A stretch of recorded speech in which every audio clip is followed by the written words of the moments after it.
શક્તિની ઉપાસનાનો તહેવાર એટલે કે નવરાત્રી આજથી શરૂ થઈ ગઈ છે। ત્યારે આજે ચૈત્ર નવરાત્રી 2025નો પહેલો દિવસ છે અને સવારથી જ મંદિરોમાં ભક્તોની ભારે ભીડ જોવા મળી રહી છે।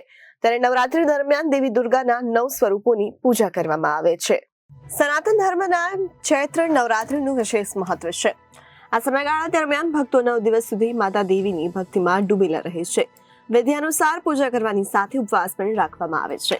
આ વર્ષે ચૈત્ર નવરાત્રી આજથી જ શરૂ થઈ ગઈ છે। આ પ્રસંગે સવારથી જ માતાના મંદિરોમાં ભક્તોનો પ્રવાહ ઉમટી રહ્યો છે।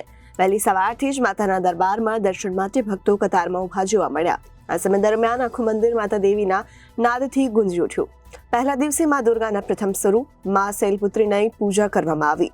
સવારથી જ તમામ મંદિરોમાં ભક્તોની લાંબી કતારો જોવા મળી। ભક્તો માતા દેવીના ગુણગાન ગાતી વખતે પૂજા અર્ચના કરી રહ્યા છે। સુરતના અંબિકા નિકેતન મંદિરમાં પણ સવારથી જ માતાના ભક્તો સતત દર્શન માટે આવી રહ્યા છે। મારું નામ મહેતા જયદીપ છે। હું અંબાજી નિકેતન મંદિરની અંદર પૂજારી તરીકેની ફરજ બજાવું છું। આજે પહેલું નોરતું છે, મંદિરમાં કેવો માહોલ છે? કેટલા ભક્તજનો વહેલી સવારથી આવ્યા? મંદિર કેટલા વાગે ખુલી ગયું આજે સવારે? આજે વહેલી સવાર 5:30 વાગ્યાથી આવી રીતે જેવી રીતે અત્યારે જે વિડીયોની અંદર જે તમને ભીડ દેખાય છે એવી રીતે ભક્તોની ભીડ ઉમટી રહી છે અને માની શ્રદ્ધાને વિશેષ લઈ અને લોકોનું વિશેષ તરીકે આ ચૈત્ર નવરાત્રિની અંદર આપણા ગુજરાત બહારના રાજ્યોની અંદર તો ખૂબ મહત્ત્વ છે, પણ જ્યારે ગુજરાતની અંદર સુરતમાં ખાસ કરીને અંબાજી નિકેતન મંદિરની અંદર ચૈત્ર નવરાત્રિનું ખૂબ મહત્ત્વ છે।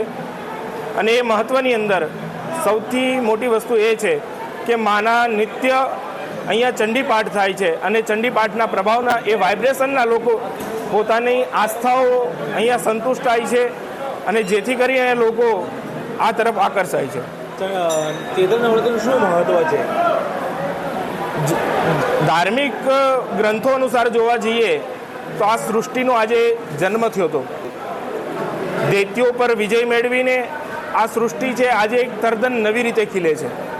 કોઈ ઝાડના પાન તમે પણ કોઈ પણ જોશો તો ચૈત્ર નવરાત્રિની અંદર મસ્ત મજાના ખીલેલા જોવા મળશે, કારણ કે સૃષ્ટિનો પ્રારબ્ધ છે અને પ્રારબ્ધની અંદર 9 દિવસો સૌથી પહેલાં ઉપાસના માટેના બતાવેલા છે અને ઉપાસનાની અંદર ચૈત્ર નવરાત્રિનું આ મહત્વ બતાવેલું છે। મંદિરમાં કઈ પ્રકારે વ્યવસ્થા કરવામાં આવી ભક્તજનો માટે?